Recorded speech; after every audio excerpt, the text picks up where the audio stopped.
आज हम लोग चर्चा करेंगे एनसीईआरटी क्लास 12th का चैप्टर 2, जिसमें हम लोग राजा, किसान और नगर से रिलेटेड कुछ ऑब्जेक्टिव क्वेश्चंस अबाउट 30 क्वेश्चंस हम लोग आज चर्चा करेंगे।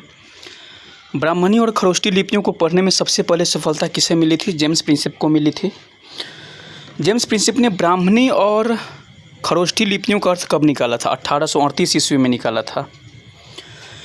पियदस्सी का शाब्दिक अर्थ क्या है? मनोहर मुखाकृति वाला राजा।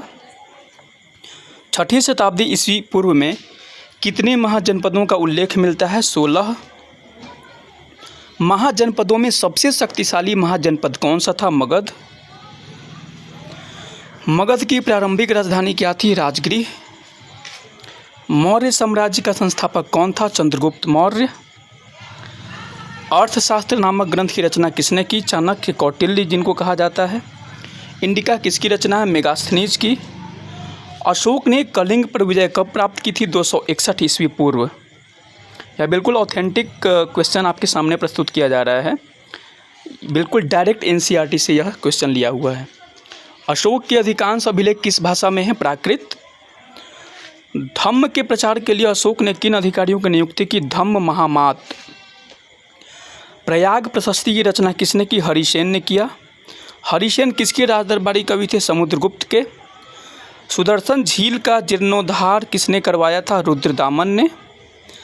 प्रभावती गुप्त किसकी पुत्री थी? चंद्रगुप्त द्वितीय की। इंपॉर्टेंट क्वेश्चन है, कई बार पूछा गया है। भारत में सबसे पहले सोने के सिक्के किन शासकों ने जारी किए? कुषाण।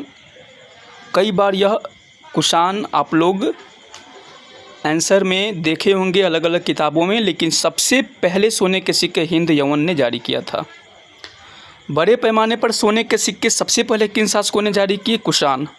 बड़े पैमाने पर सबसे पहले कुषाण ने जारी किए थे और सबसे पहले हिंद यवन ने जारी किया था।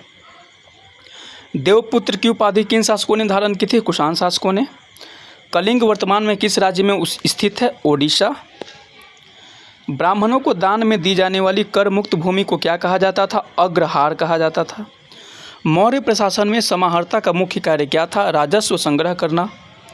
संगम साहित्य किस भाषा में लिखा गया है? तमिल में लिखा गया है।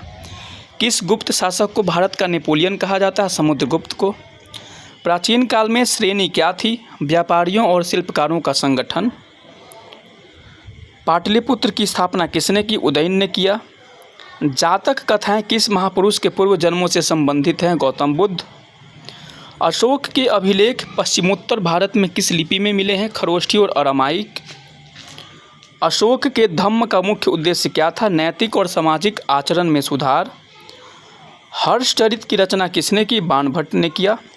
ये 30 क्वेश्चन हैं जो डायरेक्ट एनसीईआरटी से लिए गए हैं। चैप्टर 2 है क्लास 12th का।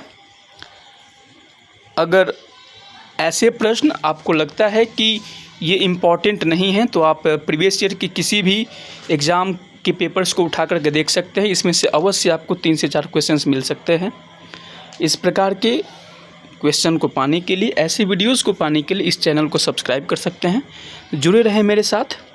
Thank you. जय हिंद।